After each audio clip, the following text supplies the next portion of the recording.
Hai, selamat mendengarkan. Lupita dan Harlan menuju kasir. Sebenarnya Harlan ingin mengeluarkan kartu black tanpa limit, tapi ia takut Lupita curiga.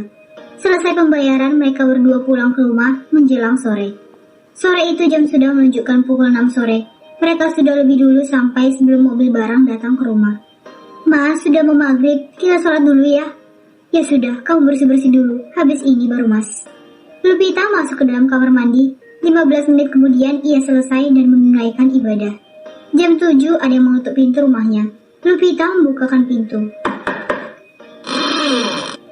Malam mbak, apa betul di sini rumah Bu Lupita? Iya benar bang, saya Lupita. Saya mau antar barang bu dari Mall Galaxy. Iya mas, silahkan. Di depan jalan raya, mobil barang menepi. 2 orang pria mengangkut barang ke rumah Lupita. Bang mau tanya, kulkas sama mesin cuci punya siapa? Tanya Lolita kepo. Ia baru saja turun dari mobil angkot. Punya Bu Lupita. Apa? Lupita yang beli barang-barang ini? Iya mbak. Wah, si Lupi lama-lama kaya juga. Bisa beli kulkas sama mesin cuci. Aku harus kasih tahu ibu. Gumamnya kesal. Bu! Ibu! Ibu! Teriak Loli di depan teras kontrakan. Ada apa sih teriak-teriak? Nanti tetangga sebelah ngamuk. Bu, tadi aku turun dari angkot dari gang rumah Lupi. Ibu tahu nggak? Lupi habis beli perabotan kulkas dan mesin cuci. Pasti dia lagi banyak duit tuh. Kesalnya gerutu sendiri. Wah hebat ya, Lupi makin makmur saja setelah menikah.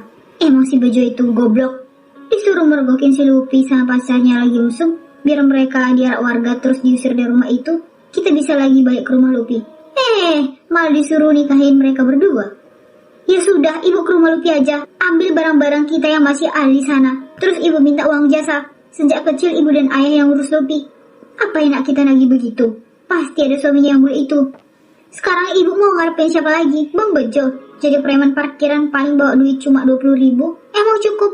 Kita sudah pontang-panting kesana kemari buat bayar kontrakan aja susah. Makanya kamu kerja, cari duit yang banyak. Jangan cuma kelayapan terus. Ini aku juga lagi kerja bu. Kadang disuruh bantu-bantu nyetrika tempat laundry. Berapa sih gaji aku? Ya sudah, ayo kita ke rumah Lupi. Sudah semua barang-barangnya? Tidak ada yang tertinggal kan? Sudah semua mas. Harlan dan Lupi sudah selesai menyusun kulkas dan mesin cuci.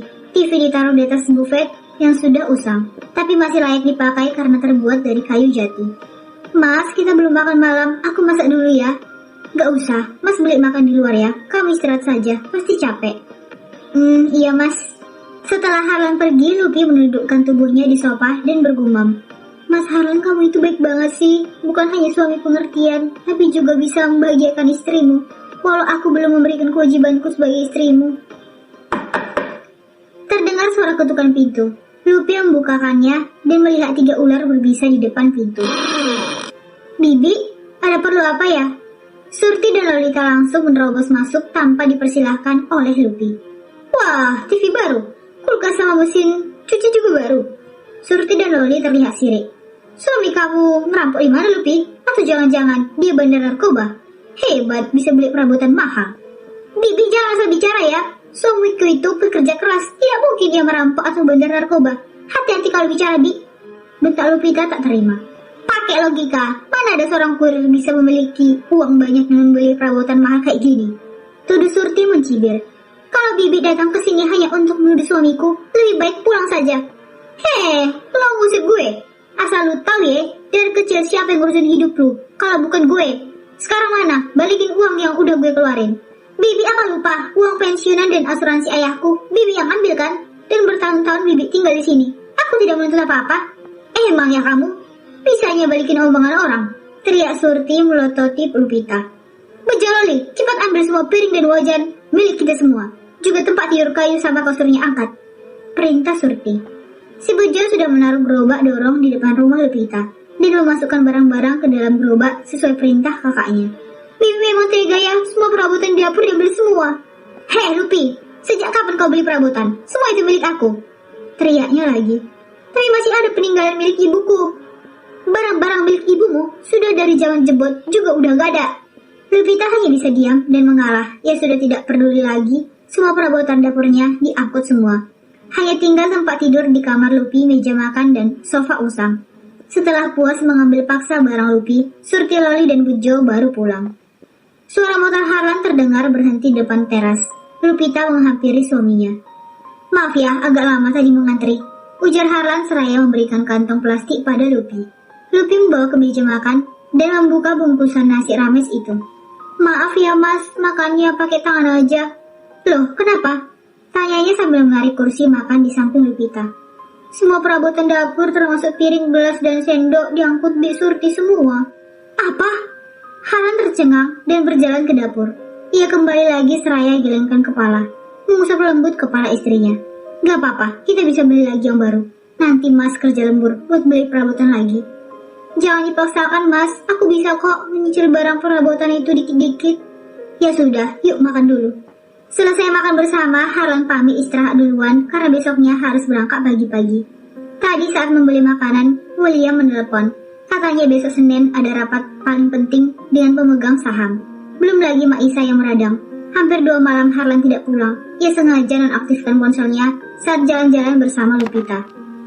Di kamar depan, bekas kamar orang tuanya dulu, sudah tidak ada ranjang dan kasur. Tidak ingin menyusahkan suaminya, Lupita tidur di sofa dengan nyenyak. Malam udara sangat panas. Harlan lupa menyalakan kipas angin yang ia beli. Ia beranjak dari ranjang dan keluar kamar. Saat mencari kipas, ia tertegun melihat Lupita tertidur di sofa. "Lupi kenapa tidur di sofa? Apa dia juga kepanasan?" Harlan berjalan mendekat, menatap istrinya yang tertidur menyamping. Ia mengamati wajah Lupi dari dekat seraya mengusap pipinya. Cantik alami, alis tebal, bibir tipis, hidung mancung. Matanya juga indah dengan bulu mata lentik, hampir mendekati sempurna. Harlan tersenyum bangga. Tiba-tiba mata Lupita mendelik. Ia kaget melihat Harlan sudah duduk di depan matanya. "Mas?" Lupita terbangun dan duduk. Harlan terlihat malu dan salah tingkah. "Kau kenapa tidur di sofa?" tanyanya mencari alasan. "Di kamarku sudah tidak ada apa-apa." Harlan mengeritkan alisnya. "Apa maksudmu?" "Bibi sudah membawa ranjang dan kasur juga." "Astaga, bibitmu itu sungguh keterlaluan," ucap Harlan geram. "Kamu tidak usah khawatir, nanti mas gajian kita beli lagi. Sekarang kamu tidur di kamar saja ya." "Tidak usah mas, biar aku tidur di sini saja. Mas kan besok harus berangkat pagi, jadi harus istirahat dengan nyaman." "Lupi, hatimu begitu baik, kau lebih mementingkan aku daripada dirimu sendiri," gumamnya dalam hati. Tanpa sungkan, Harlan mengangkat tubuh Lupita. "Mas, aku mau dibawa kemana?" "Kamar." Lupita membelalakkan matanya, ada perasaan takut seketika jantungnya berdebar cepat. Menaruh tubuh Lupita ke atas ranjang. "Tidurlah, aku yang akan tidur di sofa." Harlan berdiri dan ingin meninggalkan kamar. Entah kekuatan dari mana, tiba-tiba Lupita menarik tangan Harlan. Harlan menoleh dan menatap wajah Lupita yang terlihat gugup. Ia tersenyum terbit bagai mentari pagi.